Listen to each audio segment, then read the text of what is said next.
ప్రజల యొక్క విశ్వాసం నిలబెట్టుకోవడంలో ఈ ప్రభుత్వం ఘోరంగా విఫలమైంది. కాబట్టే అందుకే మన సభలో పెద్ద ఎత్తున లక్షలాది మంది అభిమానులు తరలి వచ్చి మరి యొక్క సభను విజయవంతం చేసి కేసీఆర్ గారి నాయకత్వాన్ని మళ్ళీ తెలంగాణ రాష్ట్రంలో కావాలని ప్రజలు కోరుకుంటున్నారు. ఈరోజు నిజంగా చెప్పాలంటే ఈరోజు అక్కడ లోవర్ ట్యాంక్ బండ్లో ఇందిరా పార్క్ దగ్గర మరి ఇక్కడ మరి Telangana pensioners and retired persons association కూడా మరి అక్కడ వారి సమస్యల పరిష్కారం కావాలని ధర్నా చేస్తూ ఉన్నారు. ఇప్పుడు అక్కడ జరుగుతూ ఉంది. ఇక్కడ మా గురించి పట్టించుకుంటలేరు, మా సమస్యలు పట్టించుకుంటలేరు అని చెప్పేసి ముఖ్యమంత్రి గారిని పదే విన్నపించుకున్నా మాకు కలుస్తలేడు, మాకు ఏదో మీ పెన్షన్స్ ఇచ్చి చేతులు నిలుపుకుంటా ఉన్నారు, అనేక సమస్యలు ఉన్నాయని చెప్పి కోరుతా ఉన్నా కూడా ఇప్పుడు కూడా దాని గురించి ప్రస్తావన లేదు, దానిపై నుంచి సమీక్ష లేదు, దానికి పట్టించుకునే నాదుడే లేడు. ఈ రకంగా ప్రభుత్వం యొక్క ఘోరంగా విఫలమైనటువంటి సందర్భంలో ప్రజలు కేసీఆర్ గారి నాయకత్వాన్ని బలంగా కోరుకుంటున్నారు. అదేవిధంగా ఇంతకుముందు చెప్పినట్టుగా ముఖ్యమంత్రి గారు సమీక్ష చేయాల్సింది అందాల పోటీల మీద కాదు, ప్రజలు ఎదుర్కొంటే సమస్యలపైన సమీక్షిస్తే ప్రజలకు బాగుపడతారు. ప్రజలకు ఇబ్బంది పడకుండా మరి వారు సమస్య పరిష్కరించేందుకు ప్రభుత్వం బాధ్యత నిర్వర్తించేందుకు సంతోషిస్తారు తప్ప ఈ రకంగా అందాల పోటీల గురించి పెట్టుకొని ఏదో నాకు అర్థమవుతలేదు. ముఖ్యమంత్రి గారు ఆయన కూడా అందాల పోటీల్లో పాల్గొంటాడు, అర్థమవుతలేదు. మరి సమీక్ష పెట్టుకొని ఏం చేసి పెడదాం కానీ వారు కూడా పార్టిసిపేట్ చేద్దాం అనుకుంటాడా, లేకపోతే అందాల పోటీలో మరి వారు సపరేట్ కేటగిరీని పెట్టుకొని దాన్ని పార్టిసిపేట్ చేసే ఆలోచన ఉందా ముఖ్యమంత్రి గారికి అని నాకు అనుమానం కొడతా ఉంది. ఎందుకంటే ఈరోజు 2 BHK కేసీఆర్ గారి నాయకత్వంలో మేము అధికారంలో ఉన్నప్పుడు, గతంలో మున్సిపల్ శాఖ మంత్రిగా కేటీఆర్ గారు ఉన్నప్పుడు హైదరాబాద్ నగరంలో పరిసర ప్రాంతాలతో పాటు తెలంగాణ రాష్ట్ర వ్యాప్తంగా దగ్గర 2 లక్షల ఇండ్లకు మేము కట్టడం స్టార్ట్ చేసి 1,60,70,000 పంపిణీ చేసినాం. హైదరాబాద్ శివారులో మా దుందిగల్ ప్రాంతం కానివ్వండి, ఇక్కడ కొల్లూరు కానివ్వండి, అనేక ప్రాంతాల్లో పారదర్శకంగా ట్రాన్స్పరెంట్గా లాటరీ పద్ధతిలో వారికి అందరికి ఇల్లు కేటాయించాం. వారు దాదాపు అందరూ కూడా ఇండ్లకు పోయినారు. ఈరోజు వాటిలో కనీస వసతులు తాగునీరు అందించలేకపోతుంది ప్రభుత్వం. 16-17 నెలలు అవుతుంది.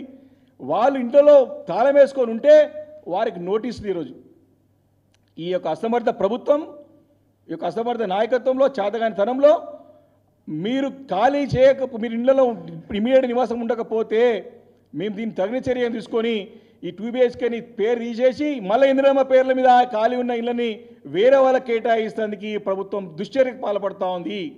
వాళ్ళు ఇల్లు కట్టలేరు, ఇందిరమ్మ ఇల్లు కట్టరు, చేత కాదు. 2 సంవత్సరాల దగ్గర వస్తూ ఉంది. ఎక్కడ మట్టి దోవలే పని ఎక్కడ స్టార్ట్ కాలేదు. కానీ మేము కేసీఆర్ గారు కట్టించినటువంటి ఆత్మీయ భవనాలు అవుతున్నాయో 2 బెడ్రూమ్ డిగ్నిటీ హౌసింగ్ అవుతుందో దాని స్కీమ్ కింద ఇచ్చినటువంటి ఇళ్ళన్నింటినీ కూడా మీరు నోటీసులు ఇవ్వడం జరిగింది. ప్రతి ఒక్కరు కూడా ఈ సమస్యకు కారణం మరి ఎవరు, ప్రభుత్వం కాదా?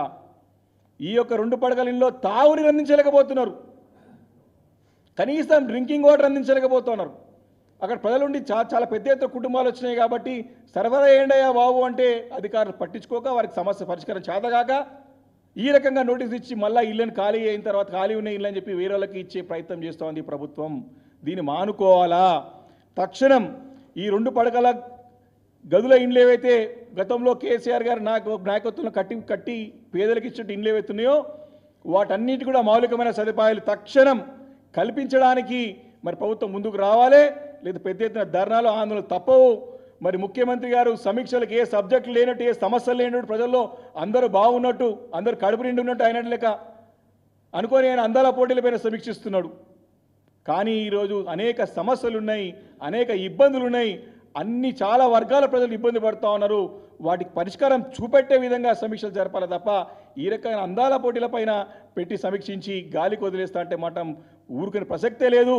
మీరు చాలా తెలివిగా తప్పించుకునే ప్రయత్నం చేస్తూ ఉన్నారు ముఖ్యమంత్రి రేవంత్ రెడ్డి గారు.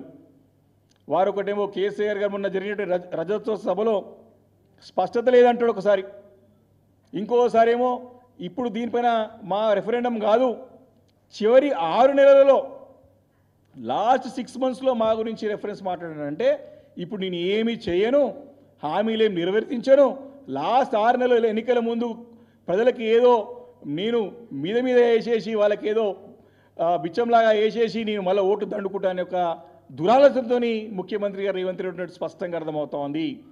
ప్రజలు దీన్ని గమనిస్తూ ఉన్నారు. చివరి 6 నెలలనే నీ